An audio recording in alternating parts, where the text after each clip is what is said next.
أعوذ بالله من الشيطان الرجيم. بسم الله الرحمن الرحيم. الحمد لله رب العالمين، وصلى الله على سيدنا ونبينا محمد وعلى أهل بيته الطيبين الطاهرين، ولا سيما بقية الله في الأرضين وحجته في العالمين، واللعن على أعدائهم من الآن إلى أبد الآبدين. فأعوذ بالله من الشيطان الرجيم. بسم الله الرحمن الرحيم. ومن يبتغي غير الإسلام دينا فلن يقبل منه وإنه في الآخرة لمن الخاسرين. صدق الله العلي العظيم. اللهم صل على محمد وآل محمد وعجل فرجهم ولنا أداءهم. حیدر صفدر سلام اللہ علیہ کے چاہنے والوں کی خدمت میں سلام و صلوات. اللہم صل علی محمد وآل محمد وعجل فرجهم الشریف. مبغضین اہل بیت علیہم الصلاۃ والسلام اور دشمنان اہل بیت علیہم الصلاۃ والسلام اور منکرین فضائل اہل بیت علیہم الصلاۃ والسلام پر خدا کی لعنتیں اور انبیاء علیہم الصلاۃ والسلام کی لعنتیں اور جملہ خلائق کی لعنتیں ہوں. اللہم صل علی محمد وآل محمد وعجل فرجهم الشریف. ماہ مبارک رمضان کے پیش آمد کے سلسلے میں مناسب سمجھتا ہوں کہ کچھ ابحاث اور تحقیقات آپ کے نزدیک صلاۃ تراویح یا نماز تراویح کے متعلق پیش کروں. نماز تراویح عمر کے فضائح شنیعہ اور متاعن کفریہ میں سے ایک واضح طعن ہے اور ایک ایسی بدعت ہے کہ جس کے انکار جماعت عمریہ نہیں کر سکتے کہ ان کے پیشوا اور ان کے امام اور ان کے خلیفہ ثانی نے اس بدعت کی تأسیس کی ہے اور اس بدعت کی ابتداء کی ہے اور رسول اللہ صلی اللہ علیہ وآلہ وسلم کے دین میں اضافہ کرنے کی کوشش کی ہے. انشاءاللہ تبارک و تعالی اگر پروردگار عالم نے چاہا، خداوند متعال نے توفیق عنایت فرمائی اور میرے آقا میرے مالک حضرت امام عاصر عجل اللہ تعالی فرجہ الشریف وسلام اللہ علیہ نے مجھے توفیق دی اور میری تائید فرمائی تو میں آپ کی خدمت میں انشاءاللہ تبارک و تعالی واضح ادلہ پیش کروں گا. اور میں مخالفین کے علماء سے استدعا کرتا ہوں کہ وہ میری باتوں کو غور سے سنیں اور ان کے عوام سے بھی میں گزارش کرتا ہوں کہ وہ میرے تحقیقات کو دقت کے ساتھ اور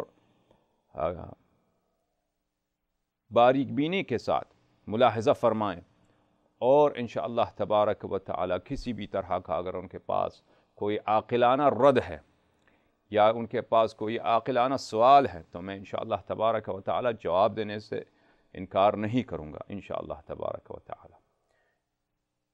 یہاں سے بات آغاز کرتے ہیں کہ صلاۃ تراویح ہے کس چیز کا نام. نماز تراویح یا صلاۃ تراویح جماعت عمریہ کے متعلق وہ نوافل ہیں جو ماہ مبارک رمضان میں یہ سمجھتے ہیں کہ یہ سنت ہے کہ اس کو جماعت کے ساتھ ادا کیا جائے. ہمارے نزدیک ماہ مبارک رمضان میں نماز جتنی زیادہ ادا کیا جائے، نوافل جتنے زیادہ ادا کیے جائیں اس کی کوئی حساب ہی نہیں ہے. اور میں انشاءاللہ تبارک و تعالی روایات اہل بیت علیہم الصلاۃ والسلام کی جانب سے جو صادر ہوئی آپ کی خدمت میں پیش کروں گا کہ ماہ مبارک رمضان میں جتنا زیادہ نماز پڑھایا جائے، یہاں تک کہ 1000 رکعت نماز روز و شب میں پڑھا جائے، ادا کیا جائے تو وہ مستحب ہے، وہ باعث اجر جزیل ہے. لیکن نافلے کو جماعت کے ساتھ ادا کرنا یہ بدعت ہے اور اس کا نام ہے تراویح. اس کا نام ہے تراویح. اور جماعت عمریہ اس بات کا ادعا کرتے ہیں کہ رسول اللہ صلی اللہ علیہ وآلہ وسلم نے نماز تراویح ادا کی ہے، لیکن انہوں نے صلی اللہ علیہ وآلہ وسلم اس بات کے پیش نظر کہ کہیں یہ فرض نہ بن جائے، شفقت کی ہے امت پر، اس پہ زیادہ اصرار نہیں کیا، بس 3-4 مرتبہ ادا کی ہے. لیکن اس کے بعد ابو بکر کے زمانے میں نماز تراویح پہ عمل نہیں ہوا ہے، لیکن عمر نے اس کو احیا کیا ہے کیونکہ رسول پاک صلی اللہ علیہ وآلہ وسلم کے وفات کے بعد اس کے فرض بننے کی کوئی گنجائش نہیں ہے. انشاءاللہ تبارک و تعالی ہم آپ کی خدمت میں عمری کتابوں ہی سے بہت ہی زیادہ ادلہ آپ کی خدمت میں پیش کریں گے جس سے واضح ہو جائے گا کشمس فی رابعۃ النہار، آفتاب عالمتاب کی طرح واضح و روشن ہو جائے گا کہ یہ ادعا جھوٹی ادعا ہے کہ رسول پاک صلی اللہ علیہ وآلہ وسلم نے نماز تراویح ادا کی ہے، یا نماز تراویح کی انہوں نے ترغیب دی ہے، یا انہوں نے نماز تراویح کسی کو ادا کرتے ہوئے دیکھا ہے اور اس کی تعریف کی ہے۔ یہ سب تہمت ہیں، بہتان ہے رسول اللہ صلی اللہ علیہ وآلہ وسلم کے ذات اقدس پر صلی اللہ علیہ وآلہ وسلم۔ بات کی آغاز یہاں سے کرتے ہیں میرے معزز ناظرین کہ نماز تراویح کے لفظی معنی کیا ہیں۔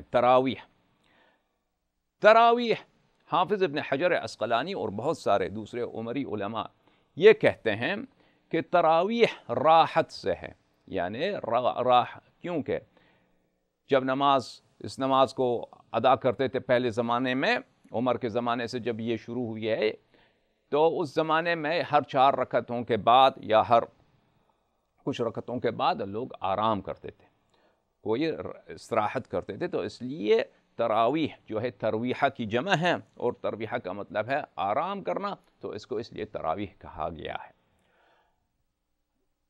اہم بات یہ ہے کہ لفظ تراویح کا استعمال رسول اللہ صلی اللہ علیہ وآلہ وسلم کے کسی حدیث میں نہیں ہوئی ہے، اور یہ بعد میں وضع کیا گیا ہے۔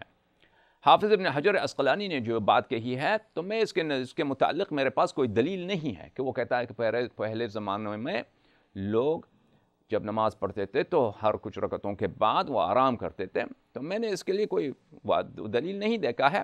اگر وہ صحیح بھی کہہ رہا ہو تو اس سے کوئی زیادہ نقصان نہیں ہوتا، لیکن جو بات زیادہ ہمیں مناسب لگتا ہے اس معاملے میں وہ یہ ہے کہ یہ راوح یراوحو سے، باب فاعل یفاعلو سے مشتق ہے۔ راوح الرجل، عربی زبان میں راوح الرجل اس کو کہتے ہیں کہ شخص جب کبھی ایک پیر پہ کھڑا ہو اور کبھی دوسرے پیر پہ کھڑا ہو، یعنی اپنے وزن کبھی ایک پیر پہ ڈال دے، ایک ٹانگ پہ ڈال دے، اور کبھی دوسرے ٹانگ پہ ڈال دے، تو اس کو راوح کہتے ہیں عربی زبان میں۔ کس نے راوح الرجل، اس کو چاہے وہ چل رہا ہو یا چاہے کھڑا ہوا ہو۔ رسول پاک صلی اللہ علیہ وآلہ وسلم کے بھی بعض احادیث میں آیا ہے کہ وہ نماز پڑھتے تھے، تو کبھی کبھی نماز تہجد میں وہ عمری احادیث میں ہے کہ وہ کبھی اس طرح کرتے تھے کہ اپنا وزن مبارک صلی اللہ علیہ وآلہ وسلم کبھی ایک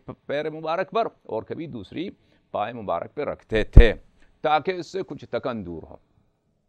تو جب یہ نماز شروع ہوئی ہے عمر کے زمانے سے، نماز تراویح، اور یہ عمر ان سے مسلمانوں سے بہت لمبی نماز پڑھواتا تھا، خود نہیں پڑھتا تھا نماز تراویح، انشاءاللہ ہم دکھائیں گے آپ کو۔ عمر خود نہیں پڑھتا تھا نماز تراویح، لیکن وہ دوسروں سے پڑھواتا تھا، اور کیونکہ اس میں کافی مشقت ہوتی تھی۔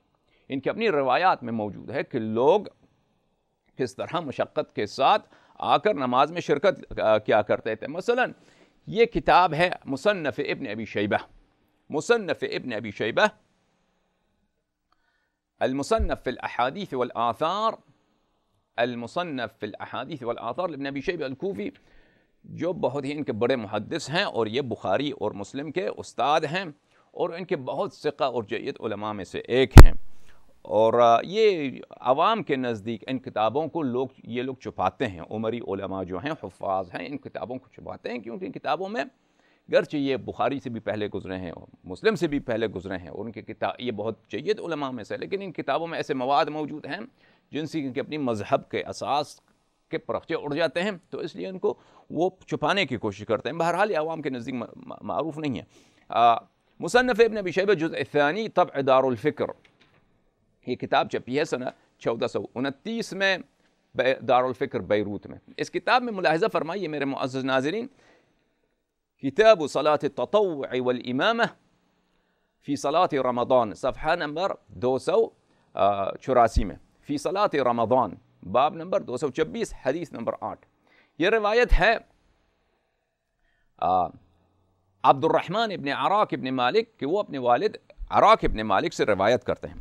عراق ابن مالک رجال بخاری و مسلم میں سے ایک ہیں، اور کتب اربعہ کے رجال میں سے ایک ہیں، اور انہوں نے ابو ہریرہ سے روایت کی ہے، انہوں نے کئی ایک صحابہ سے روایت کی ہے، اور ان کا شمار تابعین میں ہوتا ہے، اور انہوں نے بعض اقوال کے مطابق عائشہ سے بھی روایت کی ہے۔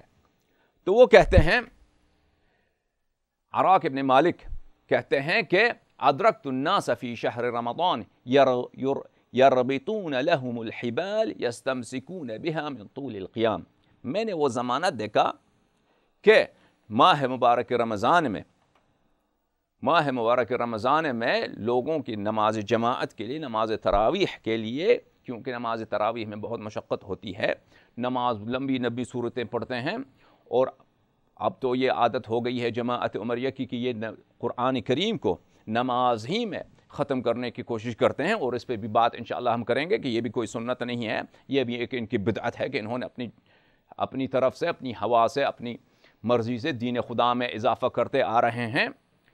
تو کیونکہ اس نماز میں لوگوں کو تھکاوٹ ہوتی تھی، تو کرتے یہ تھے کہ وہ رسی ڈالتے تھے، رسی نصب کرتے تھے، حبل نصب کرتے تھے، اور اس سے پکڑ کر یا اس کو اپنے آپ کو اس رسی سے باندھ کر، اس کے عبارت اتنا واضح نہیں ہے، بہرحال اس رسی سے پکڑتے تھے تاکہ اس کی تھکاوٹ کچھ دور ہو، تاکہ ان کو زیادہ تھکاوٹ نہ ہو۔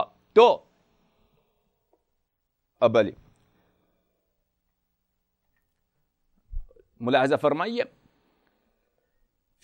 ادرکت الناس فی شہر رمضان، میں نے ماہ مبارک رمضان میں لوگوں کو دیکھا، یعنی ادرک تو اس وقت کہا جاتا ہے کہ کوئی بچہ ہوا ہو، یعنی یہ بچہ تھا، اس کا کم سن تھا، یہ ہو سکتا ہے عمر کا زمانہ ہو، عثمان کا زمانہ ہو، جب یہ لوگ پڑھتے تھے نماز تراویح، تو اس زمانے میں ان کے لیے رسی باندھا جاتا تھا تاکہ وہ رسی سے پکڑ کر نماز پڑھیں من طول القیام، کیونکہ وہ نماز ان کی اتنی لمبی ہوا کرتی تھی۔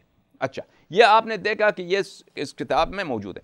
ان کے ایک اور بڑے محدث ہیں، مروزی صاحب ہیں، ان کا انشاءاللہ تبارک و تعالی ترجمہ آ جائے گا کہ ان کو شیخ الاسلام کہا جاتا ہے، اور ان کو متعلق ذہبی صاحب کہتے ہیں کہ یہ اقوال اختلاف صحابہ میں اور اختلاف علماء میں ان کا کوئی ثانی نہیں ہے، اور یہ بھی مروزی بھی جو ہیں یہ انہی بخاری و مسلم کے ہم دور گزرے ہیں، انہی کے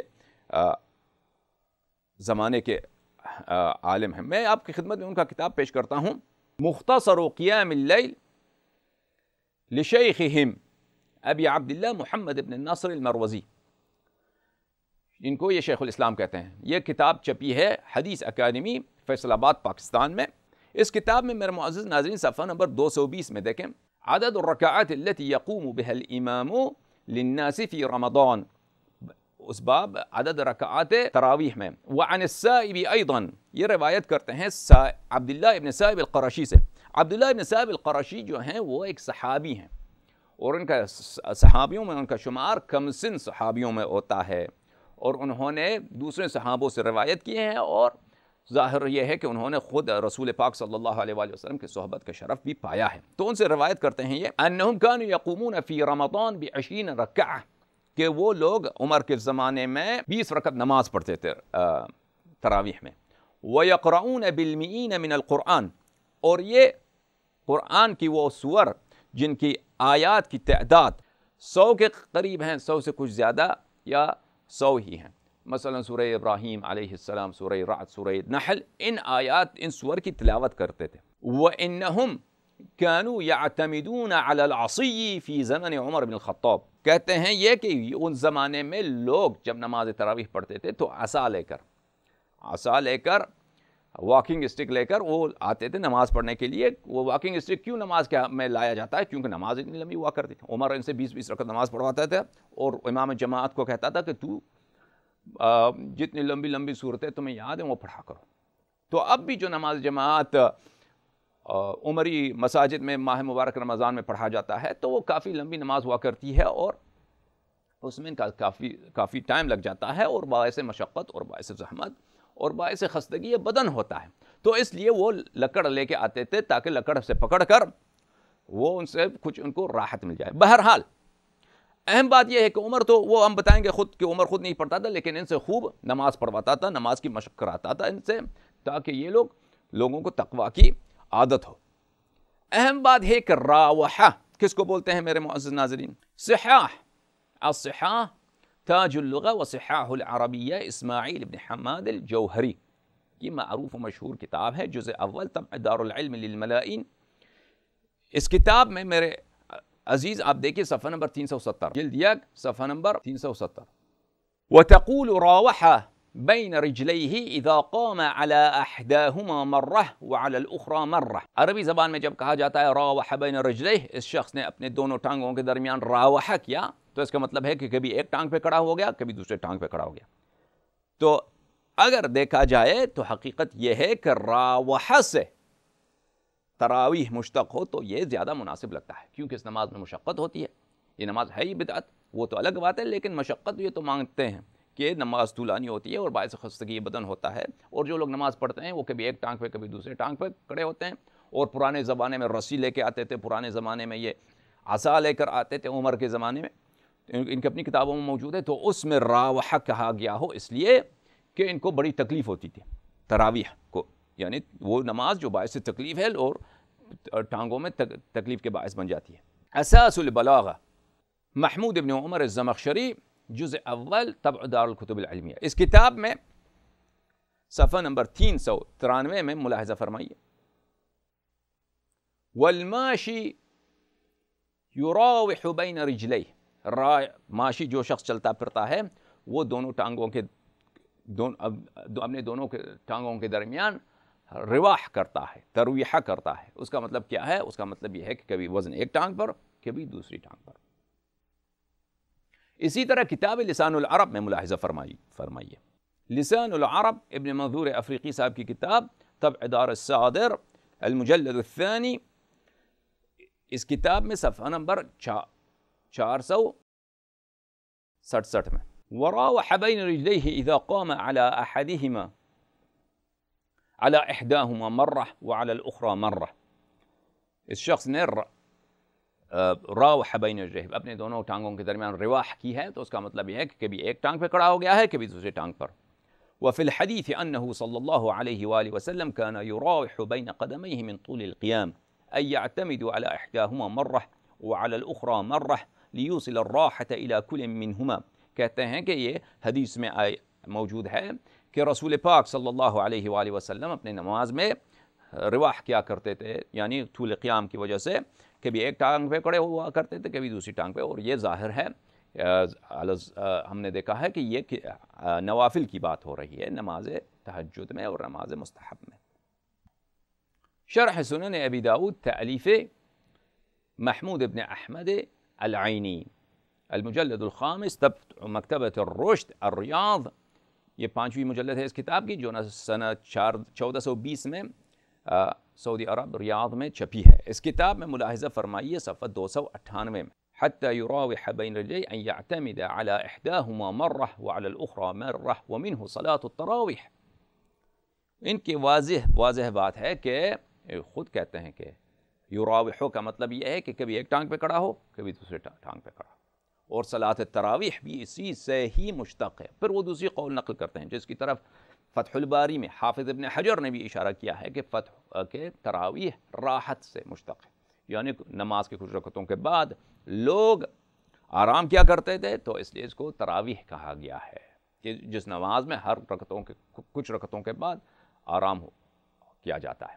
میرے معزز ناظرین، یہ لفظ تراویح پر ایک مختصر گفتگو آپ کی خدمت میں پیش ہوئی ہے. انشاءاللہ تبارک و تعالی تراویح مزید اس کے رکعات کیا ہیں ان کے نزدیک، اس کے متعلق انشاءاللہ تبارک و تعالی نیکسٹ ایپیسوڈ میں، اگلے حلقے میں آپ کی خدمت میں کچھ ابحاث و تحقیقات پیش کیے جائیں گے. بہت مہربانی آپ کو، اور بھولیے گا نہیں ہمارے ویب سائٹ abtv.org ضرور ملاحظہ فرمائیے.